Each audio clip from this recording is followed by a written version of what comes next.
young guys in that room, Dylan and Shedeur, kind of handled that transition to something they're not familiar with, which is not getting the reps maybe they'd be used to.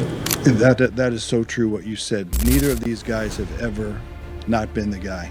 And that happens a lot with guys who enter the NFL. They've been the starters their whole lives. And so there's a transition there. And for the first week, they did a nice job. They immersed themselves, both of them, in the game plan. Did a lot of drill work on the side, both before and after practice. And then they get some scout team reps so they can get some balls airborne and make sure that they're staying in sync, of course, because really Dylan being one play away and Shedeur being 2 plays away. And let's be real, this quarterback room is stacked with storylines. You've got Joe Flacco, the veteran, the calming leader. Jerry Jeudy building chemistry with him, trying to find that spark. Dillon Gabriel, 1 play away. And yes, Shedeur Sanders, Deion's son, the kid everyone's waiting to see, 2 plays away but learning fast. And you've got Bill Musgrave, the offensive mind tasked with keeping this quarterback carousel steady. Now here's the thing, Musgrave isn't just coaching quarterbacks. He's managing emotions, egos, and expectations. Think about what he said. When Flacco threw those interceptions in week 1, yes, they bounced off the receiver's hands, but Musgrave didn't sugarcoat it. He admitted the passes could have been more precise. That's accountability. That's old-school quarterback talk. But it also raises the question, if Joe's throws need to be sharper, how long before the noise starts about giving one of the young guns a shot? Because here's the controversy. This quarterback room isn't built just for today. It's built for tomorrow. Musgrave himself said it. Development doesn't stop just because you're not the starter. Dillon Gabriel and Shedeur Sanders are in a whole new world.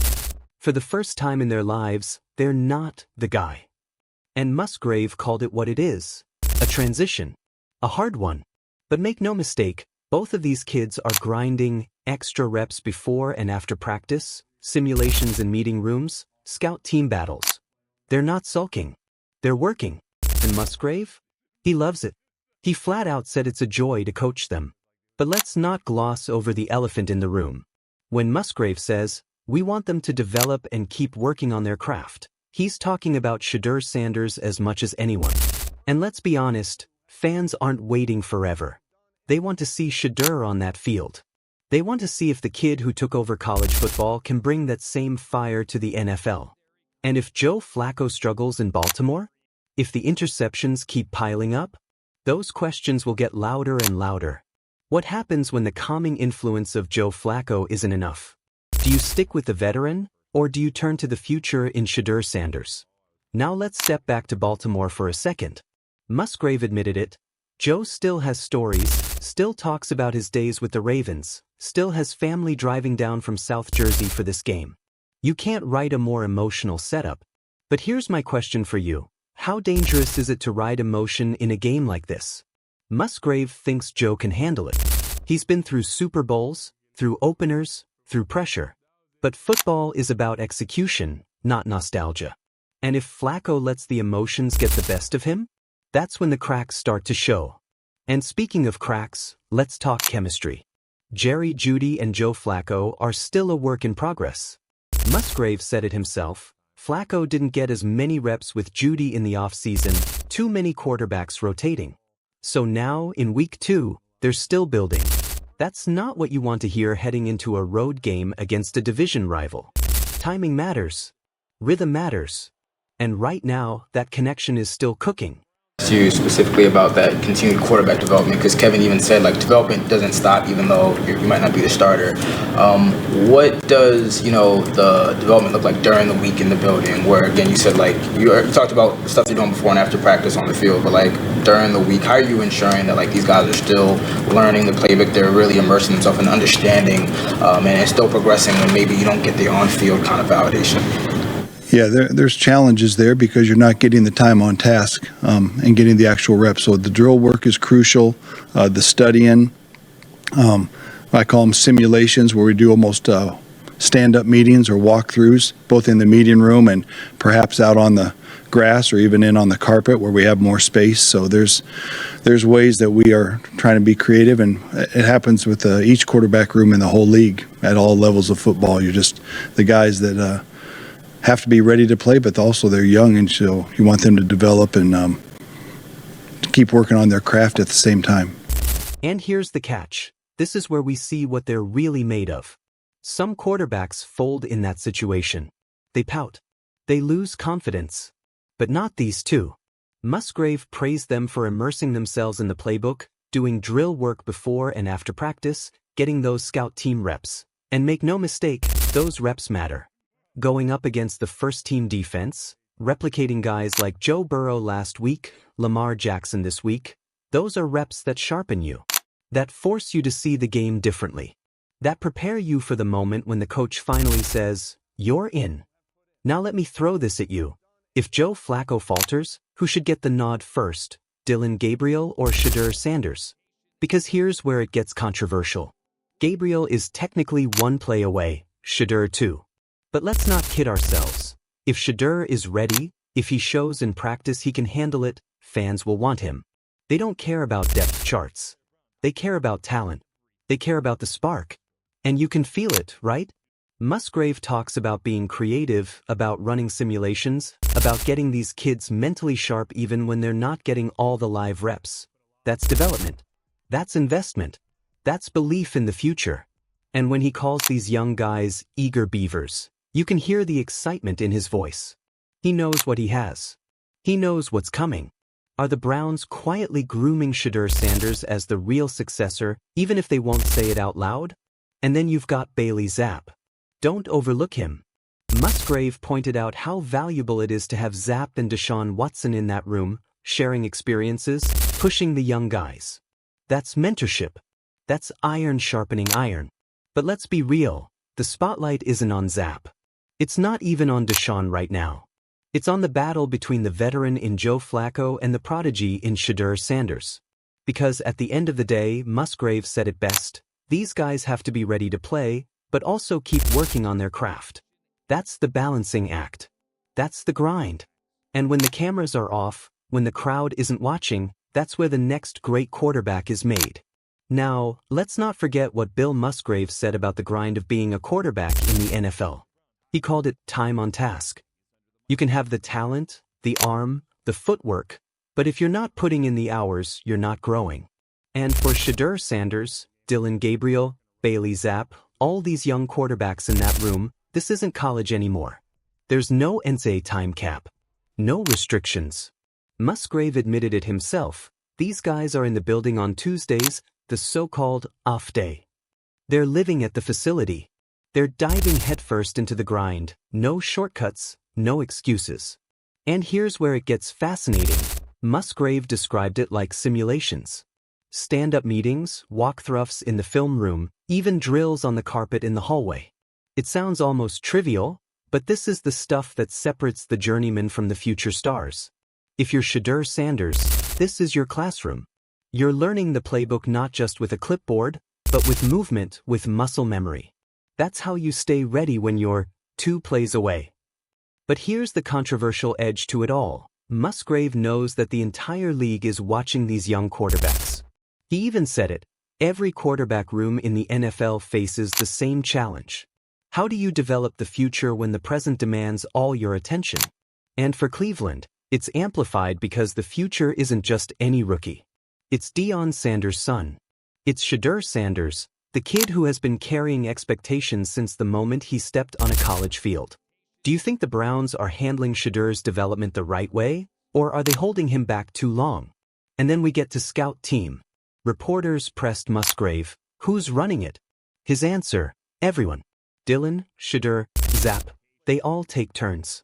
And he wasn't shy about praising it. Going up against the first-team defense, replicating Joe Burrow one week, Lamar Jackson the next? That's real football. That's pressure. That's live decision-making in the heat of practice. Now, let me ask you, would you rather have Shedeur Sanders developing by running scout team reps against Myles Garrett and that first-team defense, or would you rather see him thrown into real game action right now? Because here's the truth, there's no substitute for game reps. Musgrave admitted it. Drill work and simulations are great, but they don't replicate live bullets on Sunday. And sooner or later, the Browns will have to decide when Shedeur's classroom becomes the real field. But let's pivot back to Joe Flacco for a second, because this game in Baltimore is more than just a homecoming. It's a test of whether he can still be that calming presence Musgrave kept talking about. Against Cincinnati, his poise mattered. The young guys fed off it. But against Baltimore? Against a defense that knows his tendencies, knows how to rattle him? That's different. And if Flacco falters early, the whispers about change could turn into shouts. And don't forget Jerry Jeudy.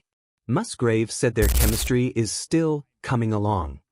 That's not what you want to hear if you're a Browns fan staring down Week 2 against a division rival. Timing between quarterback and receiver can decide games. And if Flacco and Jeudy can't sync up, it opens the door for the young guys. Because you know fans will be asking, could Shedeur find that rhythm quicker? Could Dillon Gabriel step in and provide a spark?